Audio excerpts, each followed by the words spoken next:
మాఘమాస అమావాస్య తర్వాత వచ్చే మొదటి ఆదివారం గ్రామ దేవతలకు బోనాలు సమర్పించడం ఉత్తర తెలంగాణలో సాంప్రదాయం. ముఖ్యంగా నిజామాబాద్, ఆదిలాబాద్, కరీంనగర్ ఉమ్మడి జిల్లాల ప్రాంతాల్లో ఈ సాంప్రదాయం ఎక్కువగా పాటిస్తారు. రాత్రి బోనాలను వండి ఉదయం అమ్మవారికి సమర్పించడం ఆనవాయితీ. ఆ బోనాలను చెలి బోనాలు అని అంటారు. ఇవాళ ఉదయం నుండి నిర్మల్ జిల్లా కేంద్రంలోని గ్రామ దేవతల ఆలయాల వద్ద మహిళలు పెద్ద ఎత్తున బోనాలు సమర్పించారు. ఇంటి నుంచి తలపై బోనాలను ఎత్తుకొని కుటుంబ సభ్యులంతా కలిసి ఊరి పొలిమేరలో ఉన్న పోచమ్మ ఆలయానికి చేరుకొని భక్తితో పూజలు చేసి బోనాలను సమర్పించుకున్నారు. పిల్లా పాపలు అందరూ యోగక్షేమంగా ఉండాలని, అమ్మ అందరినీ చల్లగా చూడాలని చెలి బోనాలు వేస్తారు. కేవలం ఉత్తర తెలంగాణలో మాత్రమే పాటించే ఈ సాంప్రదాయ విశేషాలను మా ఆదిలాబాద్ ప్రతినిధి శ్రీనివాస్ అందిస్తారు.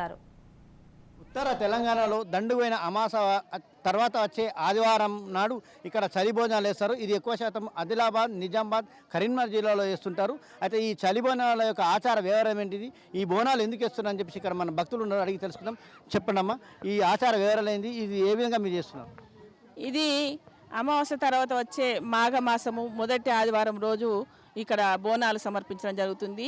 ఇవి సాధారణంగా పోచమ్మ ఆలయాలు అనేది ఊరి పొలిమేరల లోపల ఊరికి అమ్మవారు కాపలాగా అనుకొని భావిస్తుంటాం మనము. ప్రతి ఊరికి కూడా పొలిమేరల లోపల ఇట్లాంటి ఆలయాలు ఉంటుంది, పోచమ్మ అమ్మవారు ఆలయాలు.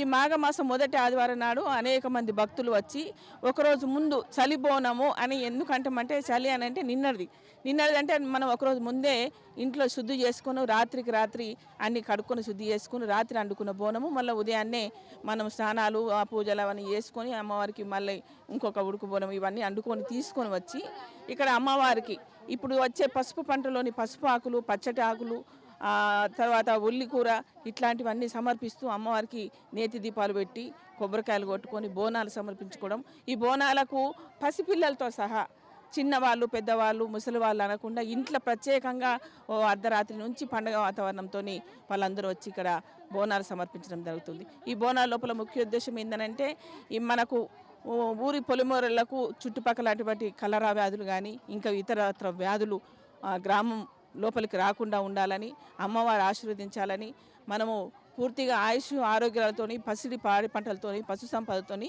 వర్ధిల్లాలని చెప్పి ఈ సనాతనం నుండి ఈ పండుగ జరుపుకోవడం జరుగుతుంది. అదేవిధంగా పూర్వకాలము ఒక రాక్షసుడు సంహరించిన తర్వాత ఆ ఊరు బయట ఉన్నటువంటి అడవి లోపల ఒక రాక్షస సంహారం జరిగిందని, ఆ రాక్షస సంహారం తర్వాత అమ్మవారు పోచమ్మ అమ్మవారి ఆలయం కట్టుకొని అక్కడ పోచమ్మ ద్వారానే ఆ రాక్షస సంహారం జరిగిందని, దాని ద్వారా మనకు ఊరికి మేలు జరిగిందని చెప్పి అప్పటి నుండి కూడా ఈ ఆచారం ఒక కథగా ఇది జరుగుతుంది పూర్వకాలం నుండి. ఎన్ని సంవత్సరాలు చేస్తున్నారు, ఎప్పటి నుంచి చేస్తారు మీరు? మేము ఇది ఇన్ని సంవత్సరాలని మాకు తెలియదు. మా తాత ముత్తాతలు కూడా పూర్వకాలం నుండి ఇదే చేస్తున్నది. ఇది మన సనాతనమైన ధర్మం, మన హిందూ ధర్మం. ఇది ఎన్ని ఏళ్ళ సంవత్సరాల నుంచి చేస్తున్నారో మా పూర్వీకులు కూడా మాకు చెప్పలేదు ఎప్పుడు కూడా. అంటే తరతరాల నుండి ఈ బోనాల పండుగ జరుపుకోవడం జరుగుతుంది. ఇది కూడా మనం ఎవరూ మర్చిపోకుండా ప్రతి ఒక్కరు కూడా ఈ బోనాల పండుగ లోపల పాల్గొనాలి. ప్రతి ఒక్కరు కూడా ఈ సాంప్రదాయాన్ని, ఈ ధర్మాన్ని పాటించాలని చెప్పి నేను కోరుతున్నాను. ఈ బోనాలు తాత ముత్తాతల కాలం నుంచి ప్రతి సంవత్సరం మాఘమాసం మొదటి ఆదివారం రోజు ఇవి తరతరాలుగా వస్తున్న ఆచారం. ఇది మా తాత ముత్తాతల కాలం నుంచి ఇవి వేస్తూ వస్తున్నాం. ప్రకృతి మరియు పాడి పంటలు పరిశుభ్రంగా ఉండాలని చెప్పేసి ఇక్కడ భక్తులు అంటారు. అమ్మవారు రాక్షస అనంతరం శాంతించాలని చెప్పేసి ఇక్కడ చలి బోనాలు వేసామని కూడా ఒక ప్రతీక ఉంది. శ్రీనివాస్, రాజ్ న్యూస్, నిర్మల్, పోచమ్మగుడి నుండి.